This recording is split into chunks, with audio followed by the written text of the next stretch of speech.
Principle. The next thing that you need to understand as a principle is that when you introduce change, you need to do it extraordinarily carefully. How can the same photon look green and blue at the same time? Has the equivalence principle been violated? The answer is no. Instead of the manicured gardens and restricted inventories of official plantings like rose bushes, we introduced a principle we called wild urbanism.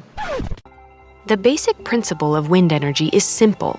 A series of sails or blades mounted around a rotor catch the wind and translate its kinetic energy into rotational energy. In other words, there was a shift from the principle of solidarity to the principles of self-definition and recognition. And this same principle is true for our mental health. For example, people going through a difficult or traumatic experience such as a divorce and who are dreaming about that event.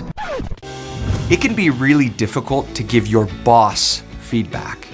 Now, when you're doing this, I want you to understand this principle. People rarely become defensive about what you're saying. And so I learned this principle from the Gottman Institute, and they designed a model called the anger iceberg. Because here's the principle. You want to date the person, not the potential. Principle.